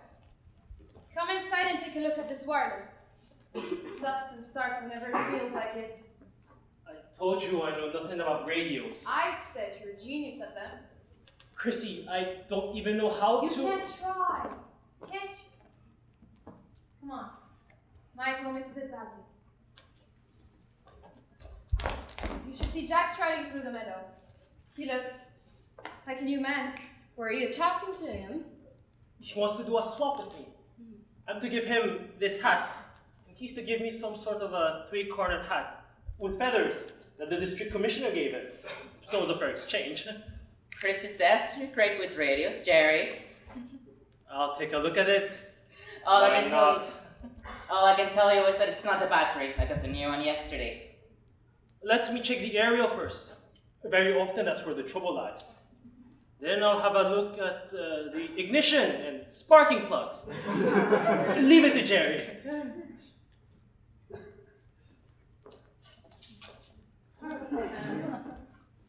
He sounds very knowledgeable. It might be something he can't fix. I know you're not responsible for Jerry's decisions, Christina. But it would be on my conscience if I didn't tell you how strongly I disapprove of this whole international brigade caper. It's a sorry day for Ireland when we have to send our young men off to fight for godless communism. For democracy, Kate. I'm not going to argue. I just wanted to clear my conscience. That's the important thing, of course. And now Turn the it's cleared. radio on, Chrissy, would you? It's on. Right.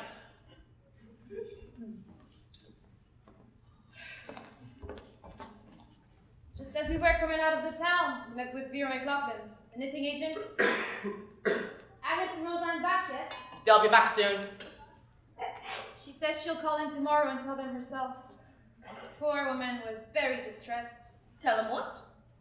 She's not buying any more handmade gloves. Why not? Too dear, she says. Too dear. She pays them a pittance. There's a new factory started up in Donegal town. They make machine gloves there, more quickly and far more cheaply. It's awful news, Chrissy. People Vera used to supply buy their gloves directly from the factory now. She says they're organizing buses to bring the workers to the factory and back every day. Most of the people who used to work at home have signed on. She tried to get a job there herself. They told her she was too old. Ugh. She's 41. Poor Rose. Poor Aggie. What'll they do? Shh. They're back. Not a word to them. Let them have their tea in peace. We'll tell them later. Who is that beautiful woman? Cherry? Up here, Aggie! Where? On top of the sycamore! Mother of God! Come up and join me! What are you doing up there? You can see the future from here, Aggie. The tree isn't safe, Jerry. Please come down. Come up and see what's going to happen to you. The branch is dead, Jerry. I'm telling you. Do you think I could get a job in a circus? Whoa! Jerry! Eyes in the air! Stop it, Jerry! The greatest of Stop these. it! Stop it! Woo! That daring You're young going man. to fall. On the I'm not flying looking. trapeze. I'm not watching. Woo! That flying of a man is up on top of the sycamore. Go out and tell him to come down, Chrissy. He's fixing the aerial. He's going to break his neck. Just telling you. As long as he fixes the wireless first. How are the blackberries, Agnes? Just a bit too ripe. Should have picked them a week ago. Is that a purple stain on your Gansey? I know. I only begun after I fell into a bush. And look at me hands all scrapped with briars. For all that sympathy I got from Rosie. Nearly dying laughing at me. How is she now? Is she still in bed? Bed? She wasn't feeling well. She said she'd come home to lie down. She's here, isn't she? I haven't seen her. Have you? No. How long ago did she leave you? Hours ago. I don't know. Almost immediately after I got to the quarry. She said she wasn't feeling well. And she went off by herself? Yes. To come home? That's what she said. She's not in her bed. Oh God. Where could she... Start at the beginning, Agnes. What exactly happened? Nothing happened. Nothing at all. We left her together. When was that? Just after 1 o'clock. That means she's missing for over 3 hours? We walked there to the quarry together. She was chatting away as usual. I had me 2 buckets and she had a bottle of... Go on, go on! Just after we got there, she said she wasn't feeling well. I told her not to bother about the blackberries, to just sit in the sun, and that's what she did. For how long? I don't know. 5, 10 minutes. And then I fell into the bush, and that's when she laughed and she said, I've forgotten what she said. Something about a headache and her stomach being sick, and she'd go home and sleep for a while. Are you sure she's not in her bed? Then what? Oh, where is she? What happened to What her, Rosie? direction did she go? Direction. Stop sniveling, Agnes. Did she go towards home? I think so. Yes. I don't know. Maggie. She may have gone into the town. She wouldn't have gone into the town. In her Wellingtons, she was wearing her good shoes. Are you sure? Yes. And her blue cardigan, and her good skirt. I said to her, you're some lady to go picking blackberries with. She just laughed and she said, I'm some tough, Aggie. Aren't I some tough? Had she a bottle of milk with her? I think so. Yes, in one of her cans. Had she any money with her? She has half a crown. That's all she has. Danny Bradley. What? Who? Danny Bradley, Lughnasa, up in the back hills. Oh, God, no. What's this about the back hills? She has some silly notion about that scamp Bradley. She believes he's in love with her. He gave her a present last Christmas, she says. What do you know about this Bradley business? I know no more than I've often seen you and Rose whispering together. What plot has been hatched between Rose and Mr. Bradley? no plot. You're lying to me, Agnes. Please, Kate. You're withholding. Honest to God. I want the truth. All I know is what I want to know everything you know now. I want to Little do, Kate! Stop that at once. She may have gone into the town. She may be on her way home now. She may have taken a weak turn on her way back from the quarry. We're going to find her. You search the fields on the upper side of the lane. You take the lower side, go down far as the main road. You go to the old well and look all around there. I'm going to the town to tell the police. You're going to know police, Maggie. She's mixed up with that Bradley creature. I'm not gonna have it broadcast. I'm going to the police. You do what I told you to do. There she is. Look, there she is.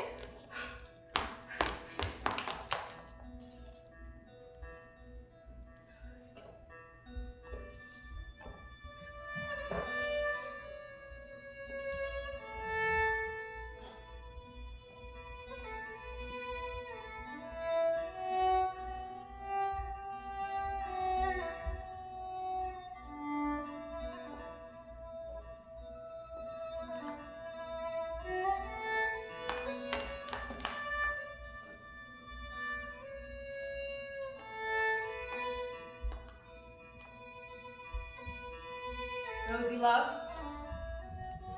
we're beginning to get worried about you. They're nice, Aggie. They're sweet. And you got 2 candles. Good for you. Is your stomach settled? My stomach. You weren't feeling well. Remember? When we were at the quarry. Oh, yes. Yes, I'm fine now, thanks. You left me there, and you said you were coming home to lie down. Do you remember that? Yes, But you didn't come home, Rosie. that's right. We were very worried about you. Well, here I am. Were you in the town? That's why you're all dressed up, isn't it? You went into Ballybeg, didn't you? She's home, safe and sound. And that's all that matters. Now, I don't know about you girls, but I can tell you this chicken is weak with hunger. Let me tell you what's on the menu for tonight. Our beverage will be the usual hot sweet tea. There is a choice between wheaten bread or soda bread, both fresh from the chef's oven. Now, we come to our little difficulty. We've only 3 eggs amongst the 7 of us. I wish to God to persuade that white rooster of yours to lay some eggs, Rosie. There are 8 of us, Maggie. How are they? Guards, soldier up in the second one. Not a great larder, but a nice challenge for someone like myself. What I propose is eggs balabek, which is to say, scrambled and served on lightly toasted wheaten bread, followed, for those so inclined, by one magnificent wild woodbine. Everybody happy? Excellent, Margaret. Settled. We'll go and pick some more blackberries next Sunday, Rosie. All right. Remember the cans you had? You had your own 2 cans. Did you take them with you? Where to, Aggie? Into the town, wherever you went. I hid them at the quarry, behind a stone wall. They're safe there. I'll go back and pick them up later this evening. Does anybody know where my overall is? It's laying across your bed, and you'd need to bring in some turf, Rosie. I'll change first, Maggie. Be quick about it. How many pieces of toast do you want? All that loaf, and go easy on the butter, that's all we have. Now, parsley and just a whiff of basil. I don't want you girls to be too optimistic, but you should know that I feel very creative this evening. I want to know where you've been, Rose. You were gone for the entire afternoon. I'd like to know where you've been. You were gone for the past 3 hours. Where were you? Later, Kate, after we... Loch Anna. Didn't hear what you said, Rose. Loch Anna. Kate, just you walked from the quarry to Loch Anna? Yes. Did you meet somebody there? Yes. Had you arranged to meet somebody there? I had arranged to meet Danny Bradley there, Kate. He brought me out in his father's blue boat. I don't want anything to eat, Maggie. I brought a bottle of milk and a packet of chocolate biscuits, and we had a picnic on the lake. Then the 2 of us went up through the back hills. He showed me what was left of the Lughnasa fires. A few of them are still burning away up there. Then we passed young Sweeney's house. You know, the boy who got burned. The boy you said was dying. Well, he's on the mend, Danny says. His legs will be scarred, but he'll be all right. It's a very peaceful place up there. There was nobody there but Danny and me. He called me his rosebud Aggie. I've told you that before, didn't I? Then, you walked me down as far as the workhouse gate, and I can run home by myself. And that's all I'm going to tell you. That's all any of you are going to hear. What has happened to this house? Mother of God, will we ever be able to lift our heads again? The following night, Vera McLaughlin arrived and explained to Agnes and Rose why she couldn't buy their hand-knitted gloves anymore. Most of her home knitters were already working in the new factory, and she advised Agnes and Rose to apply immediately. The Industrial Revolution had finally caught up with Bellybeg. They didn't apply, even though they had no other means of making a living, and they never discussed their situation with their sisters. Perhaps Agnes made the decision for both of them because she knew Rose wouldn't have got work there anyway. Or perhaps, as Kate believed, because Agnes was too notionate to work in a factory. Or perhaps the two of them just wanted away. Anyhow, on my first day back at school, when we came into the kitchen for breakfast, there was a note propped up against the milk jug. We are gone for good. This is best for all. Do not try to find us. It was written in Agnes's resolute hand. Of course they did try to find them. So did the police. So did our neighbors, who had a network of relatives from all over England and America. But they had vanished without a trace. And by the time I tracked them down, 25 years later, in London, Agnes was dead and Rose was dying in a hospice for the destitute. The scraps of information I had gathered about their lives during those missing years were too sparse to be coherent. They had moved about a lot. They had worked as cleaning women in public toilets, in factories, in the underground. Then, when Rose could no longer get work, Agnes tried to support them both, but couldn't. From then on, I gathered, they gave up. They took to drink, slept in parks, in doorways. Agnes died of exposure, and 2 days after I found Rose in that grim hospice, she didn't recognize me, of course. She died in her sleep. Father Jack's health improved quickly, and he soon recovered his full vocabulary and all his old bounce and vigor.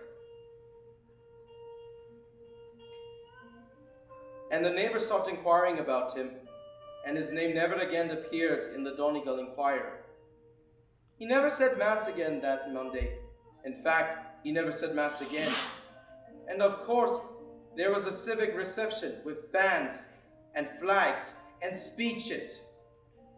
But he never lost his determination to return to Uganda, and he still talked passionately about his life with the lepers there. And each new anecdote contained more revelations, and each new revelation startled, shocked, stunned poor Aunt Kate, until finally she hit on a phrase that appeased her. His own distinctive spiritual search, leaping around the fire and offering a little hand to Uka or Ito or whoever is not religion, as I was taught it and indeed know it. She says with a defiant toss of her head, but then Jack must make his own distinctive search. And when he died suddenly of a heart attack within a year of his homecoming, on the eve of the following Lughnasa, my mother and Maggie mourned him sorely, but for months, Kate was inconsolable. My father sailed for Spain that Saturday. The last I saw of him was dancing down the lane in imitation of Fred Astaire, swinging with his walking stick. Uncle Jack's ceremonial tricorn at a jaunty angle over his left eye.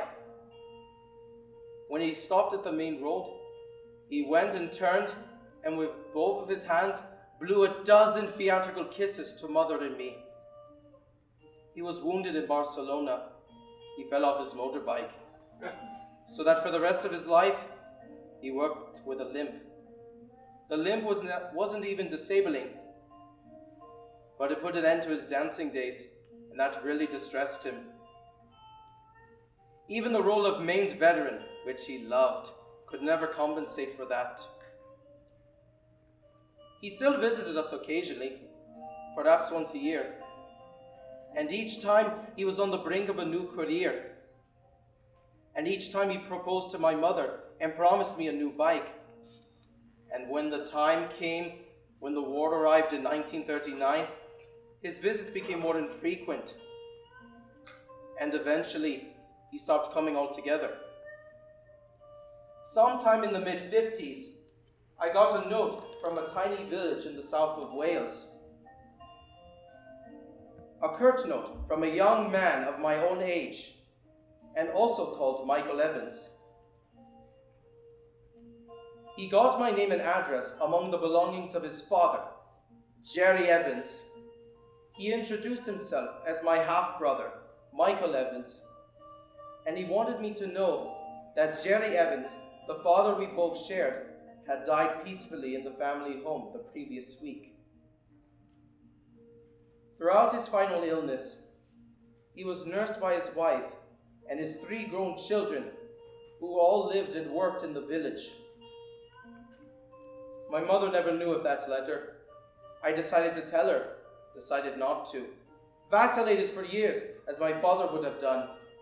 And eventually, rightly or wrongly, I kept the information to myself.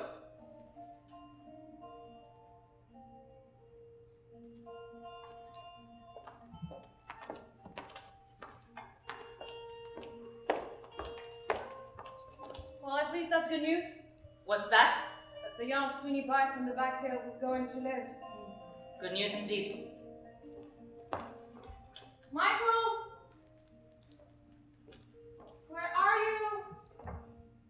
We need some turf brought in. I had a brilliant idea this morning, Aggie. Are you still up there? Don't stand there. I might fall on top of you. Have you any idea what you're doing? Come on up here, to me. I'm sure I will. You never made love on top of a sycamore tree. If you fall and break your neck, you'll be too good for you. Nobody vanishes quicker than that Michael fellow when you need him. So I had a brilliant idea this morning, Aggie.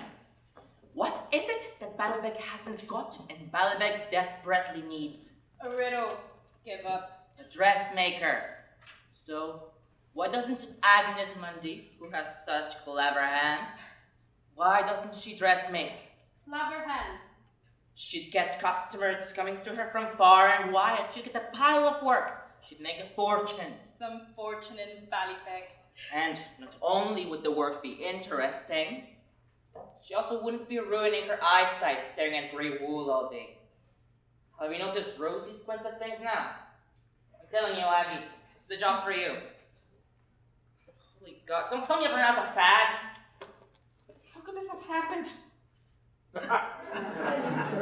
You are one genius, Chrissy. Look, Kitty. Misery. Happiness. You want the drag? What's keeping those wonderful eggs Ballyveg? If I had to choose between one wild woodbine and a man of, say, 52, widower, plump, what would I do? I'd pick Fatso, wouldn't I? God, I really am getting desperate. Maybe I should go back to Rianga with you, Jack. Oh, I know you won't, but I know you'd love it. Could you guarantee a man for each of us? Couldn't promise 4 men, but I should be able to get one husband for all of you. Would we settle? Would we settle for that girl? That's our system, and it works very well. One of you would be his primary wife and live with him in his largest hut. That'd be you, Kate. Oh, sweet. And the other 4 of you would live with him in a small enclosure. Be like living on the same small farm. Snug enough. And what kind of duties would we have? Cooking, cleaning, helping with the crops, washing, the usual housekeeping tasks. Sure, that's what we do anyway. Oh, and looking after his children. That you'd have by Kate. Maggie! Oh, by all of you.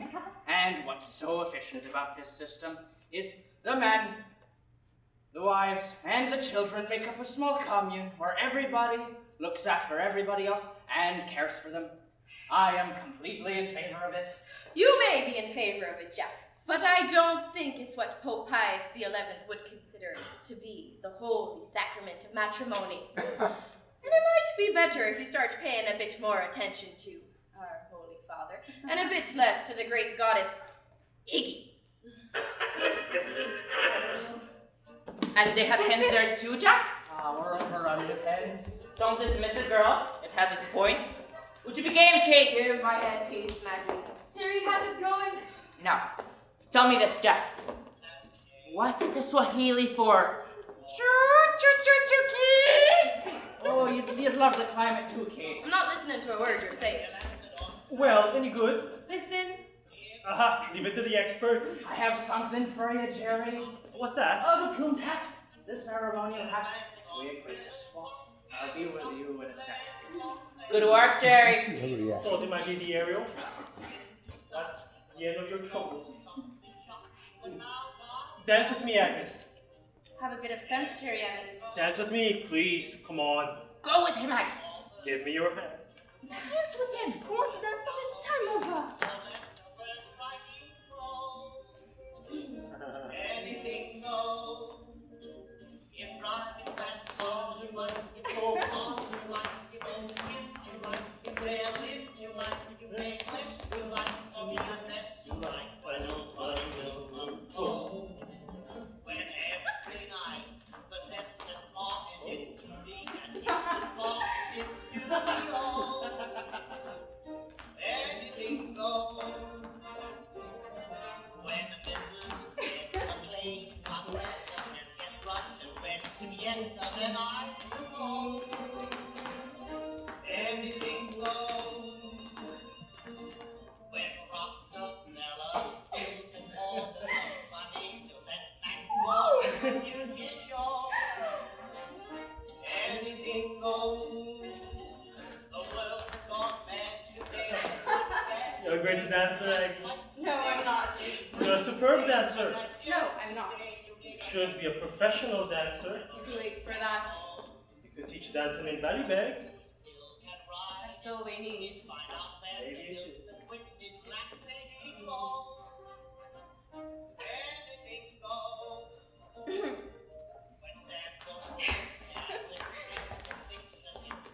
There you are, safe and sound.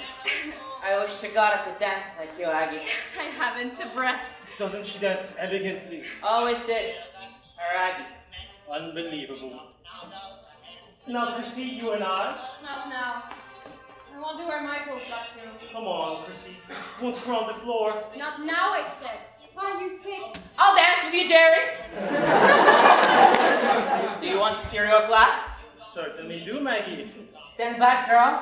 Shirley Temple needs a lot of space. Whoa, whoa, whoa, whoa. Hold me close, Jerry. The old legs aren't so reliable.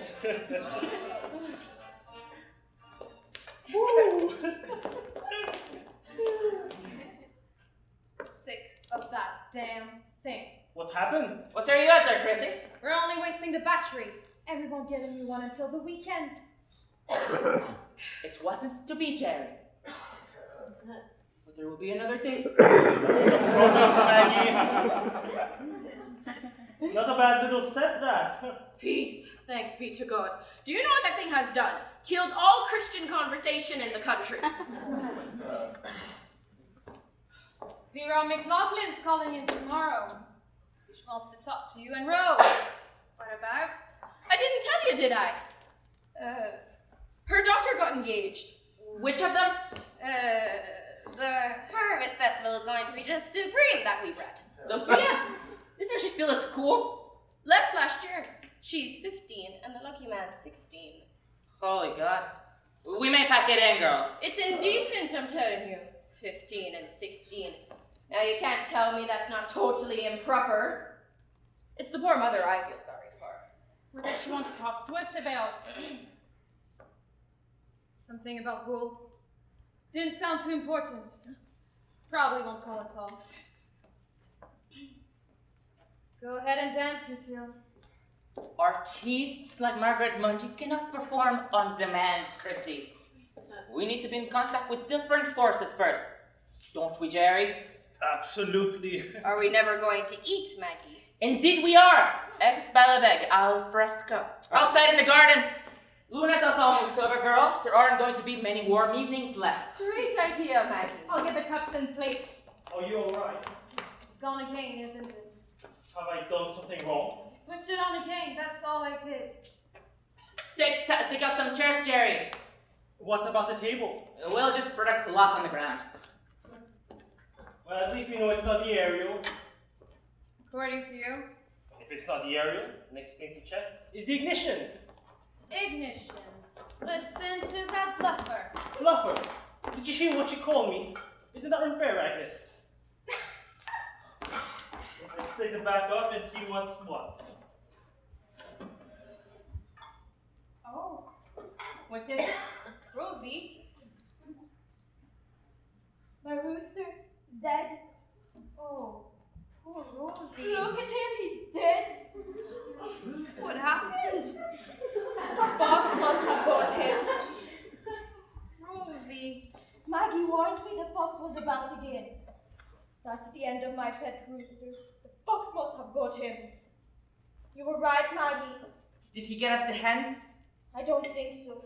Was the door left open? They're all right. They're safe. That itself. We'll get another white rooster for you, Rosie. Doesn't matter. And I'll put matters on him early on. I don't want another. Poor Rosie. We can hardly expect him to lay eggs for us now.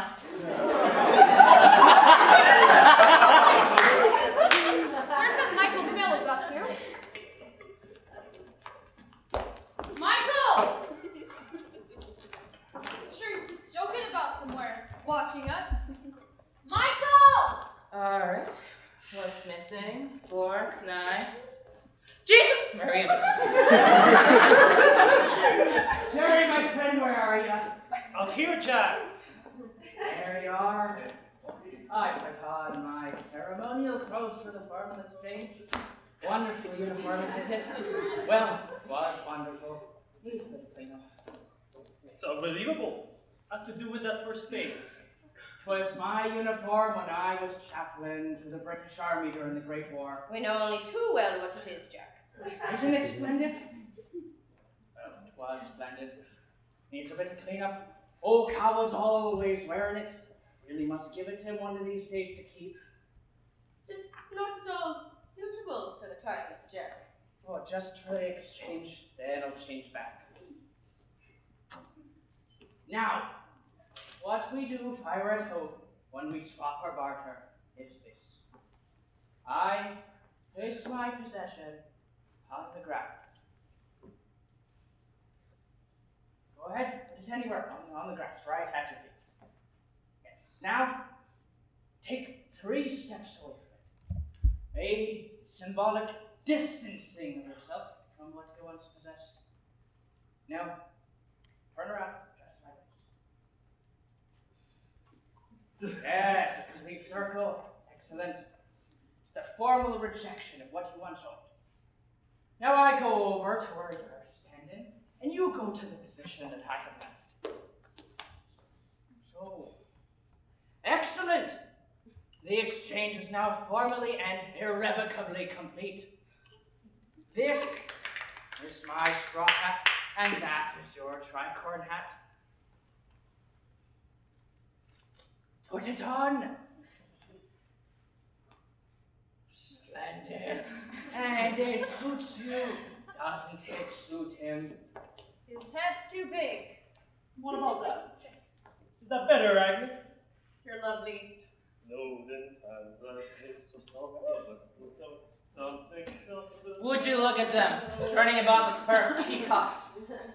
Now, tea time. I'll make the tea. Let me finish off Lughnasa. You can start again tomorrow. Put on Marconi, Chrissy. It's broken again.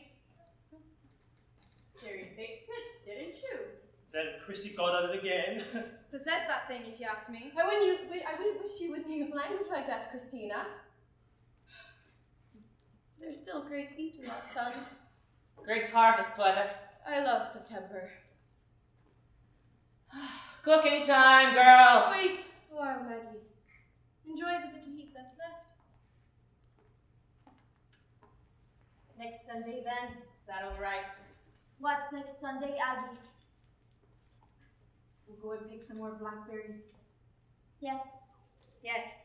Whatever you say. Not bad for a kid of 7. Very neatly made. Look at the artwork.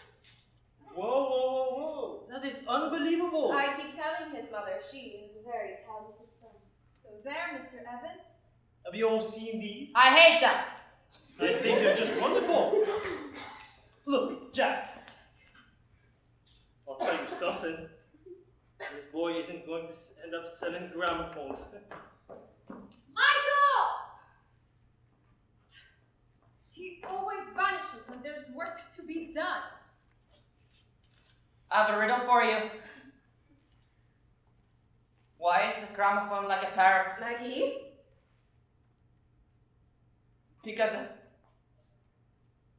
a parrot. Because God, I've forgotten. As I said, Father Jack was dead within 12 months, and with him and Agnes and Rose all gone, their hearts seemed to go out of the house. Maggie took on the tasks Rose and Agnes had done, and pretended to believe that nothing had changed. My mother spent the rest of her life working in the knitting factory, and hated every day of it. And after a few years doing nothing, Kay got the job of tutoring the young family of Austin Morgan of the arcade. But much of the spirit and fun had gone out of their lives, and when my time came to go away, in the selfish way of young men, I was happy to escape. And so when I cast my mind back to that summer of 1936, different kinds of memories offer themselves to me. But there is one memory of that Lughnasa time that visits me most often, and what fascinates me most about that memory is that it owes nothing to fact. In that memory, atmosphere is more real than incident, and everything is simultaneously actual and illusory. In that memory too, the air is nostalgic with the music of the 30s.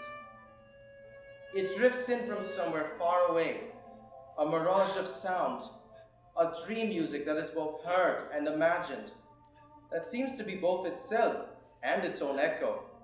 Sounds so alluring and so mesmeric that the afternoon is bewitched, maybe haunted by it.